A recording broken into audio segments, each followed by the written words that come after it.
This meeting of the Planning and Zoning Commission, the City of Sebastian, Thursday, August 17th, 2023, is hereby called to order. We'll begin with the Pledge of Allegiance. I pledge allegiance to the flag of the United States of America and to the republic for which it stands, one nation, under God, indivisible, with liberty and justice for all. Roll call, please. Yes. Mr. Roberts. Here. Ms. Matthews. Present. Ms. Cottenberg. Here. Mr. Carter. Present. Ms. LaRusso. Here. Mr. Haddix. Here. Ms. Kinchin. Here. Ms. Giese. Here. Thank you. Thank you. Announcements for this evening. We welcome Mr. Christopher Roberts, who is joining us as our second alternate. Thank you for giving your time to the city. Appreciate having you here. Thank you. Tonight, Ms. Battles has an excused absence, and in her place, voting will be Ms. Giese. The city attorney tonight is attending via Zoom, and will be available for any questions that we might need to address to her, and she'll watch over us and guide us and keep us out of the deep mud. The public hearing that was scheduled for tonight for the D.R. Horton property on Roseland Road has been canceled at the request of the applicant.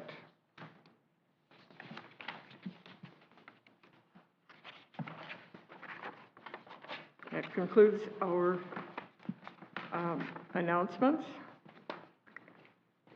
You have all had an opportunity to read the minutes from our last meeting. The chair will entertain a motion. If you have any additions or corrections, please note them. Madam Chair, I'll make a motion that we accept the minutes of August 3rd, 2023 as written. Second. All in favor? All in favor? Aye. Aye. Any opposed? Motion is passed. The next order of business tonight is a public hearing, and I will read the public hearing. It is an LPA. We're asked to make an LPA recommendation to the City Council on the comprehensive plan text amendment for infrastructure, governance, and implementation elements, the City of Sebastian Water and the City of Sebastian Water Supply Plan. This hearing is now open. Has any of the commissioners had any ex parte communication regarding this? No, that's for quasi-judicial. This is just a public hearing because it's a recommendation to City Council. So at this time, staff will present the item Thank you. for your consideration. Staff, please. Good evening, Commission. Thank you for being here tonight. As stated, this is a request for an amendment, text amendment to the comprehensive plan, and it is called the City of Sebastian Water Supply Plan. This is a statutory provision in Chapter 163.3117 of the Florida statutes related to comprehensive plans, requiring each local government to adopt a water supply plan and incorporate applicable policies into their comprehensive plan. So when you refer to the cover letter by Kimley Horn, you'll get the most explanation of what your role is this evening. So if you'd like to turn to that. Every local government has to prepare a 10-year water supply work plan in accordance with this statute. We did not do that when we were going through the comprehensive plan changes, the Comp Plan 2440 updates, because St. John's was in the middle of doing their whole big assessment and work plan, and asked us all to wait. So if that's a burning question, why didn't we do that then? That's your answer right there. So they completed their Central Springs / East Coast Regional Water Supply Plan about 18 months ago. So now it's all of our turn to get this plan done, which we have, and to incorporate the recommended objectives, and policies from St. John's. So St. John's has reviewed this plan, they've approved it, and they have recommended the objectives and policies that you read here on this cover sheet. So tonight, it will be incumbent upon this commission to recommend or not recommend to the city council to accept the water supply plan and recommend or not recommend to incorporate the comprehensive plan language into our comprehensive plan. At that point, for those of you who were not here when we do a lot of the comprehensive plan amendments, the city council will then have a hearing and transmit those changes up to DEO. DEO will review those changes. They have 30 days. They will send it back to us. Hopefully there's no modifications. Hopefully everything looks good to them. And then the city council will once again take it up in a public hearing and approve or deny the incorporation of this language into our comprehensive plan. And then we'll make that change and put it into all of your comprehensive plans as we've done before. So that's the process. I believe everything's in front of you. I'm not sure if you want me to walk through the report, or shall I just open up for questions? What's your? I think that we've all had an adequate opportunity to review it, and I think questions would be appropriate. Yeah, we don't need, I think we've all read it. Yeah. Okay, perfect. Okay, the next item would be for me to call for any public input, if there is any. Anybody on Zoom? Nobody's raised their hand. Okay, seeing none. Are there any final comments by the staff? No, Madam Chair. Okay, thank you.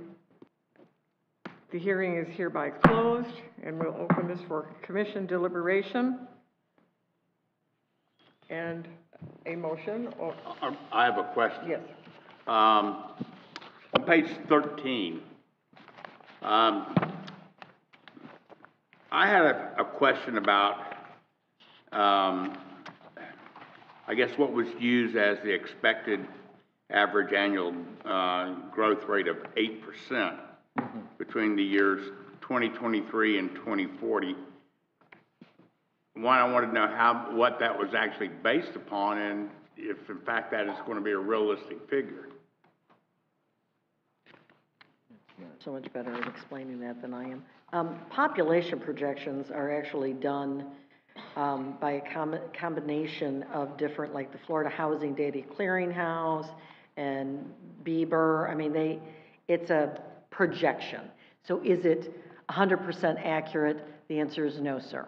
But by, the different housing starts and looking at the growth of the area and the projected populations, that's what they're projecting. Now, you might look at 2020, the projected population for 2020 was 25,658, and yet, and that was, in a past table, and yet in 2018, I believe it was just about that.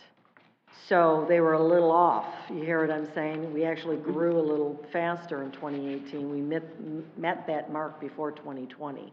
Sometimes we're not as high of a growth, and it all depends on so many factors. But these are just clearinghouses of data that gets crunched, and that's the projection. I certainly understand that. I mean, the only question that I have is certainly over the last several months, over the last several years, we've had brought before this board, whether it be as a recommendation or whatever to the city council, various developments which will exceed this once they're built out, which are gonna be certainly over this time period, 2023 to 2040, covered. So, again, that's why I question the validity of this 8%. I think it should probably be higher. But that's what I just had a question about. Well, and they do take into consideration our build-out based on our land use. So that is a given, okay? So at build-out, if all things stay the same, that's what, everything's built out according to the land use today, that's what your population will be. So they do look at that and take that into consideration. So we have a lot of unbuildable land still, not a great amount, but, well, now we do, 2,000 acres more, but we have unbuildable property that is still going to be allowed. All of these plans that come before you don't necessarily get built. I certainly understand that. I certainly understand Exactly. that. You've been here long enough, sir, Yes. so they do take that into consideration. I don't know if I can't change the numbers today, but I could make a note of it if that's what you'd prefer. Yeah, that was my only concern, actually, in reading through this. I thought that was a little light with the projected growth that I'm seeing and from what I'm reading. And certainly from the amount of traffic that comes through our board and also through city council. So, again, this will affect what the conclusion comes out to based on figures, and I certainly don't want them to be inaccurate. I share your feelings. I think one of the numbers that I was surprised at was on page, hold on, I circled it all. Give me 1 second, please. Oh, page 8. When they talk about the potable water level of service, we've always been projected as utilizing way more of the GPD than we do. And our level of service has always been pretty high compared to historically what we've used. So if we continue to incorporate our conservation efforts, I think it's imperative that people understand that stormwater retention, stormwater percolation is very, very important to our potable water and our aquifers getting refilled. When we just shoot them down a pipe out into the Indian River Lagoon, we are not refilling our aquifers. And so it's very important that we realize that, recognize that, so when the swale's filled in front of your house for maybe a week, it's not the end of the world, and think of yourself as a conservationist refilling the potable water source. I'm kind of being facetious here, but it is really true, and so I think that the city here is doing all that we can to, incorporate the conservation efforts into our potable water source, retaining it, and it showed it's discussed in this plan. So, anyways. Okay. Any questions? Yes? Thank you. Of course, Mr. Carter. If the math in my head is correct, overall from 2020 to 2040, it's a 40% increase in population. Is that about right? To 2020, 2040, you could be right. I haven't done the math. Each year from 2020 to 2040, they're showing a growth rate of, well, 20 up to 25 is going to be 11% right there. So Yeah. it'll keep ticking forward. I mean, we're the fastest growing area in Indian River County. We got to stop doing such a good job in creating a lovely community, I guess. Linda? Yeah, my concerns are the same as Rick's.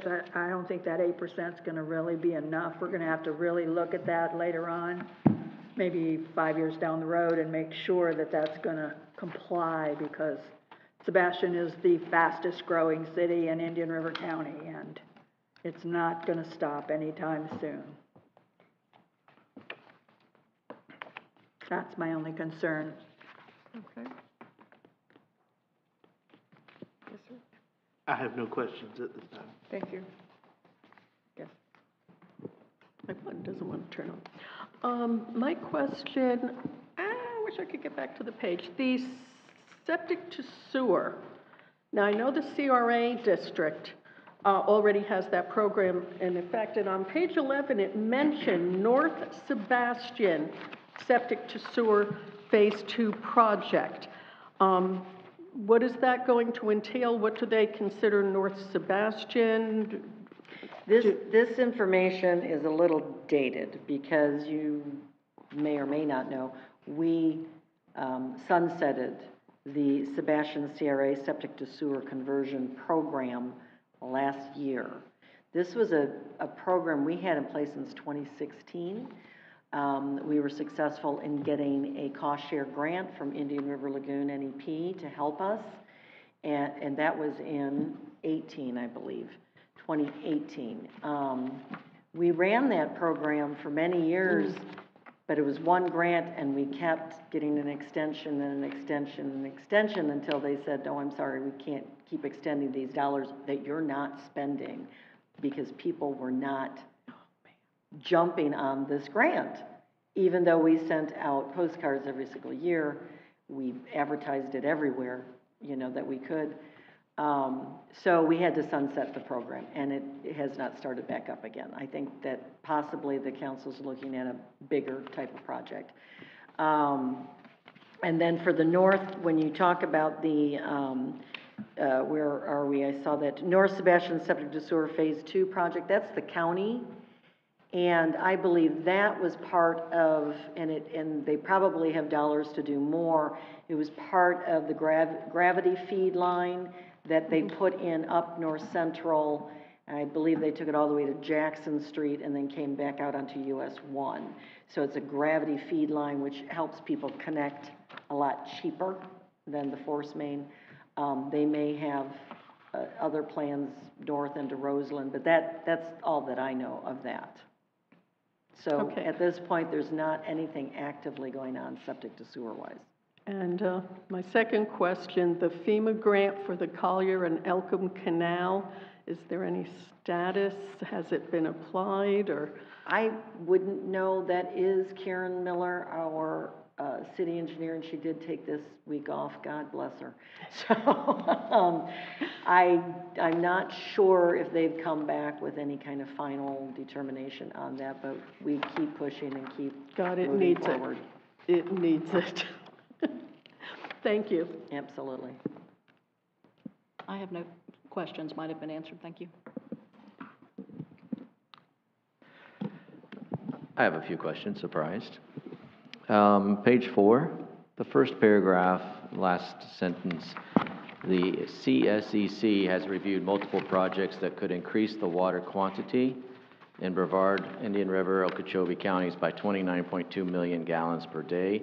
Is this a demand of quantity, or is it an availability? I'm sorry, I lost you somewhere. On page 4 where, sir? I'm sorry. First paragraph, last sentence. First paragraph. I'm sorry, I was looking at the last paragraph. You're Has fine. reviewed multiple projects that could increase the water quantity in Brevard. Yes. So that is, the CSEC is St. John's report. It is the Central Springs East Coast Regional Water Supply Plan. So of course they've broken up the state into different areas. Yep. And you obviously follow that. So they've looked at a bunch of projects that could increase it. What those projects are, I don't know. Those are probably more statewide, larger projects that they feel could increase the water quality, or not, I'm sorry, the water quantity. So Lisa, is it the quantity, is it a demand on the quantity, or is it an availability of the quantity? That's what's... Needs to, that has reviewed, Mueller, that could increase the water quantity counties by 29.2 million gallons per day. So, no, the available quantity is how I read it. Okay. I don't believe I'm wrong, but that's how I have interpreted this. Because then they go on to talk about water conservation, and that, you know, implementing additional projects, they can meet the conservation potential for an additional 35.1 milligrams per day. Milligrams, that's not it. So they're talking about projects that they're putting into place in order to either protect or increase quantities that would be available. Availability, okay. Right, to these different counties, so. Perfect. Page 9, and this time, Lisa, the last paragraph.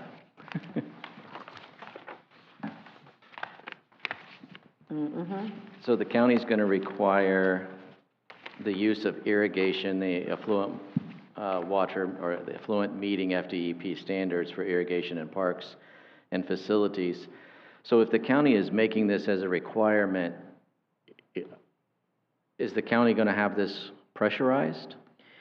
So this is for reuse. Understood. Right, and so if reuse is available, they're going to make you use it. So, And they've had this on the books for a while, correct, Dory? I mean, I've read this before. yeah, so- I mean, I'm very familiar with the affluent Okay. water process and the 3 plants that it currently comes from, but it's only gravity fed. So if they're going to require it, I just think there should be some clarifications that if they're gonna require it, that means somebody's gotta put pumps in, the city's gonna be required to do that, or for these irrigation purposes, or the county's going to have to pressurize this affluent water that's only available by gravity.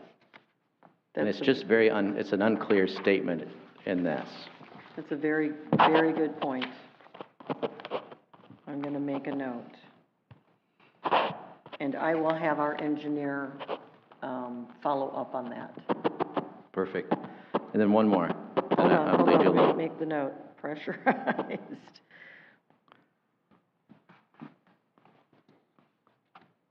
Okay, yes, sir, go And ahead. the last one is really just for clarification, for education purposes for myself. On page 10, it says policy 4.8, the county shall require all new subdivisions and projects of 25 or more lots or units. My curiosity is the 25, what's significant of 25? Is that a minimum requirement for a subdivision? Where does the number 25 derive from? Dory, do you have an answer for that? You know, and I've seen it in so many planning documents, and I've never really even asked. Because we use it also as a number.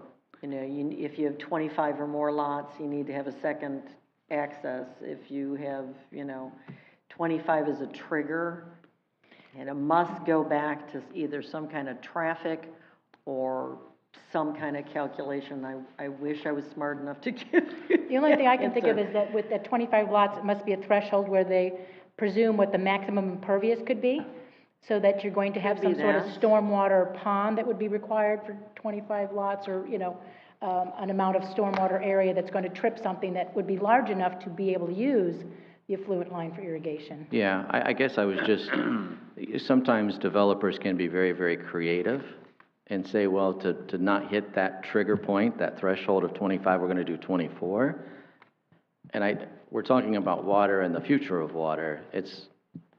I just was concerned what that origin of 25 represented. And from what Dory's saying, that could be true, but also we're talking about, what they're saying is that if there's a reuse line in a quarter mile from you, you're gonna trip that threshold, you've gotta go. It could be some type of pro forma number, if you hear what I'm saying. So that many, they figure it's worth them going down there and bringing it up. Any less is, I couldn't tell you. I truly could, and Oh, that's I've been fair. doing this for 30 years, you're stumping me.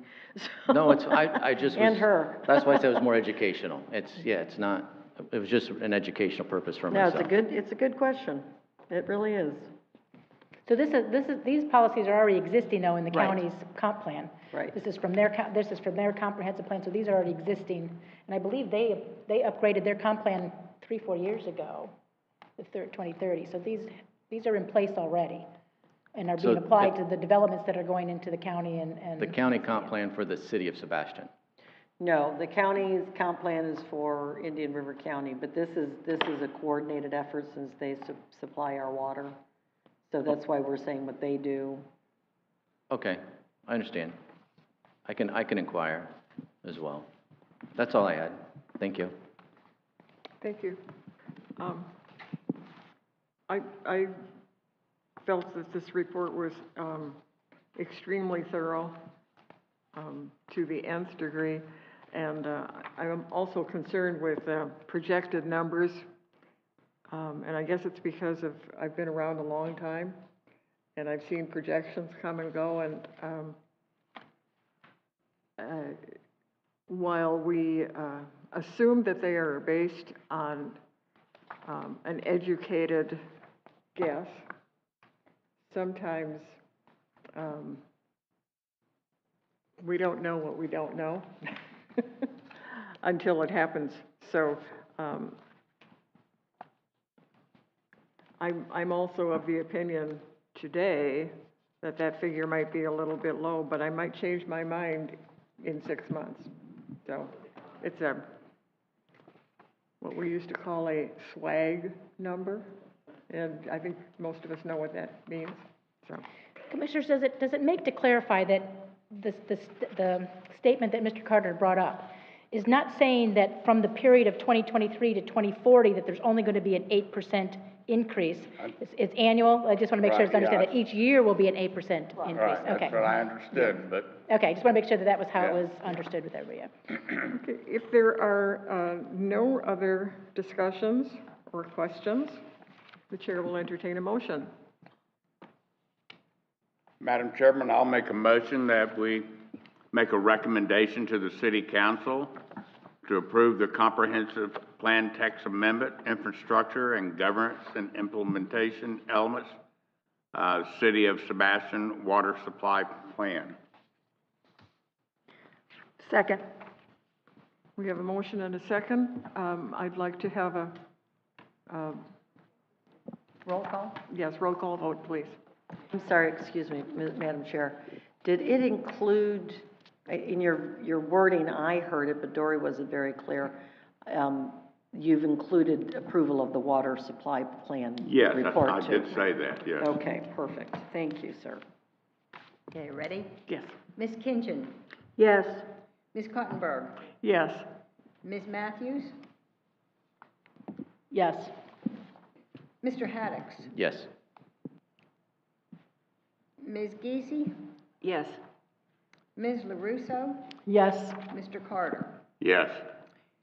7-0 in favor, motion carries. Thank you. We have no unfinished business to address. The next item on our agenda is new business, the accessory structure review for 493 Engler Drive. When you, if you come up and make your presentation, sir, and make sure you spell your name so that our recorder can get it correctly. We got it already, thank you. Thank you. John Cronenberg, 493 Anglar Drive, Sebastian. Accessory structure I had designed and engineered to match the house, concrete block and stucco. Same roof style. It's going to be under 1,000 square foot. I think it's like 998 square feet. I'm only going to be using it for myself, for storage, for working on my projects. Had the plans drawn up. I know there's two other structures on the property that will be removed once the structure is built, because everything that's in the sheds that are there right now have to go somewhere. And when the garage is finished, that's where they'll all go, and then the sheds will be leaving the property.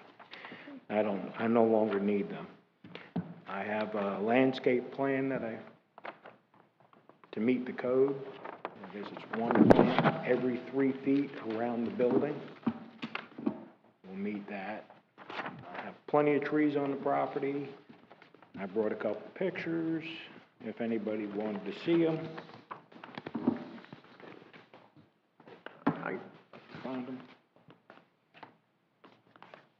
You think we have the photograph in our packet?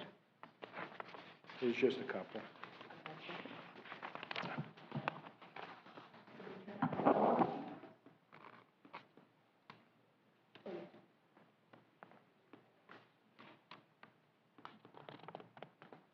So what you're looking at here, this is where the front face of the garage will be.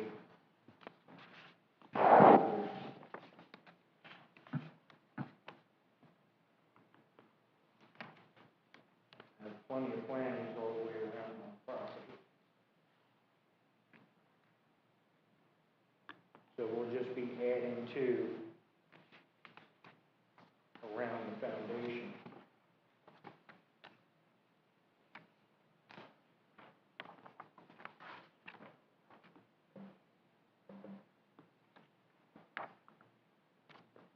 That would be the side view of the garage from the Okay, road, that's, where the garage, proposed garage would be. So I have plenty of trees on the property, it's not a cleared lot. We're just gonna be adding a structure in between there, and then meeting the requirements of, foundational plantings.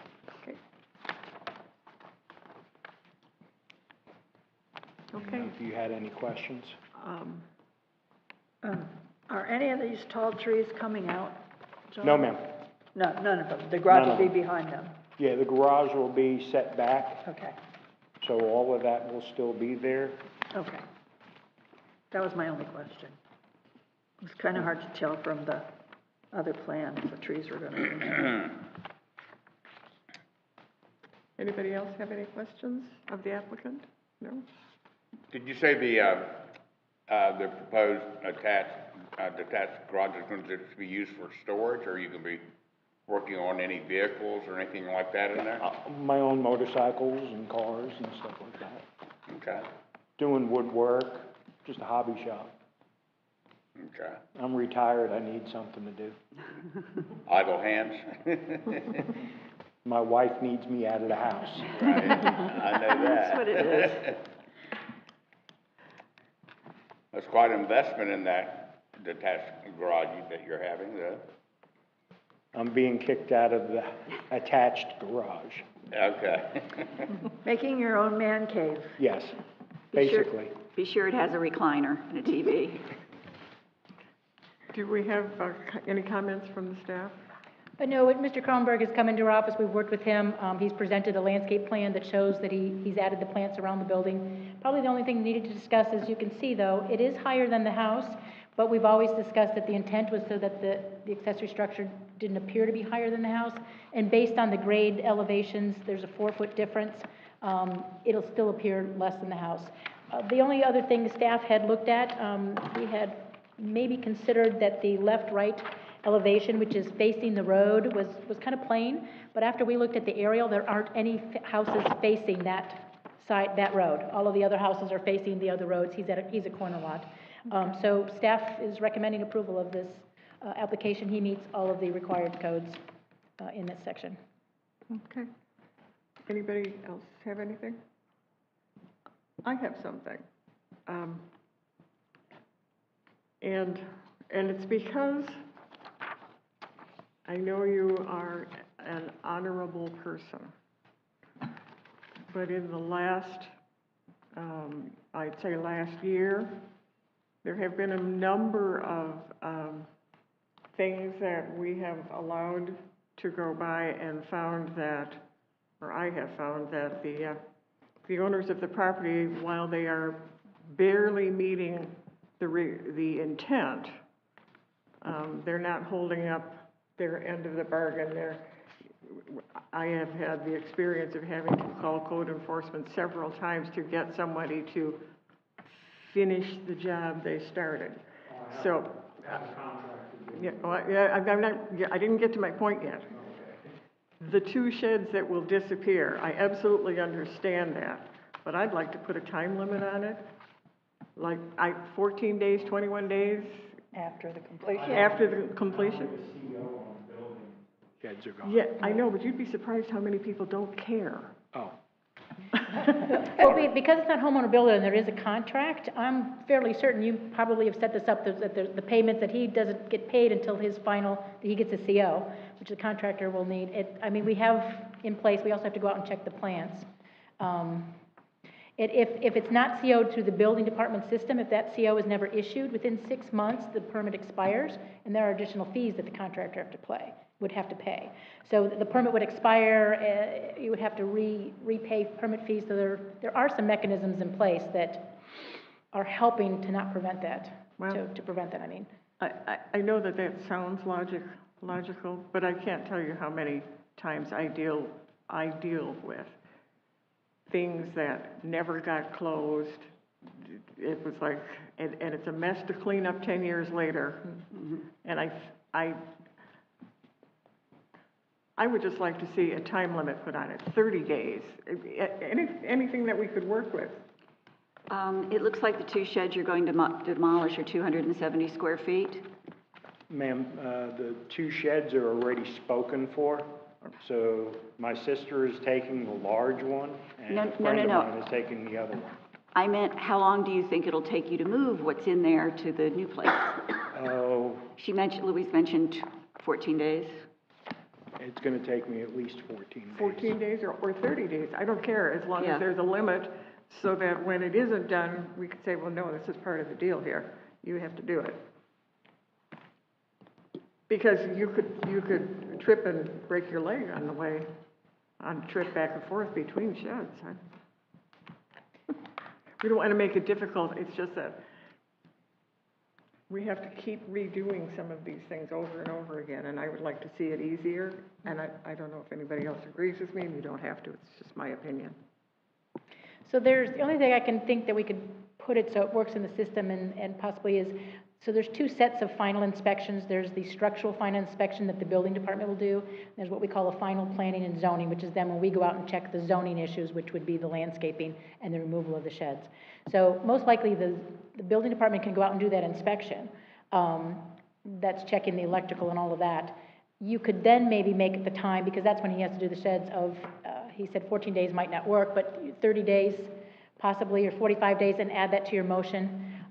Then that just kind of says, 45 days from that building inspection that he would need to have those sheds and call in for a final P&Z. Again, I'm not sure though if that didn't happen, only if he started using the new structure and still left those other ones there, we certainly would have then through a formal code enforcement case. So that's why I say that we're working with 2 things here. There's the building permit and that. I'm comfortable that, being that it's discussed here, if you want to make that part of your motion, that within 45 days of the final building inspection, that the final P&Z inspection is called in. That's where those sheds and those plants have to be planted. Would you have a problem with a time limit? I wouldn't have a problem with the 45 days, ma'am. It's just I can't move anything into the I don't have a building pro- until yeah. the building department's done with their inspections. Absolutely understand that, and I don't have a problem with that either. That's just my input. Chair will entertain a motion. The attorney might have something to say. She has her hand raised. Can you hear me? Okay. Yes, ma'am, we can hear you, and you can interrupt at any time. You don't have to raise your hand to talk. I'm sorry, I had my hand up, but I wasn't sure if I needed to be turned on or something. With respect to your motion, I would feel most comfortable if you would stick with the standard guidelines that are in place already that Dory mentioned. From an enforcement standpoint, with code enforcement, it will be most practical for us to stick with those and follow those building department guidelines and whatnot. I wouldn't feel comfortable imposing any different timelines than what we have in place already. Does that make sense? That was the attorney. She said she doesn't feel comfortable putting a time limit on it. Yeah.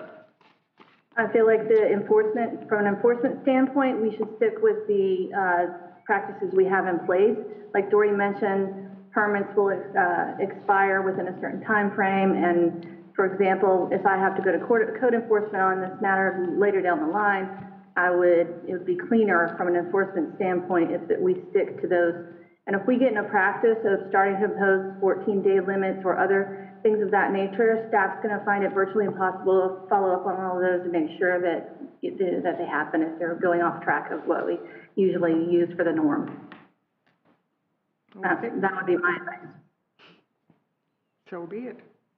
Thank you, Ann. But you will do your best, sir, to make the 45-day deadline, right? I'm gonna do my best to get them out of there as fast as I can. I don't I'm want sure 'em there his either. two sisters will be on his case. Because they want those free sheds, They're right? getting free sheds. I would be on your case if I was your sister. Forgot about the wife, too.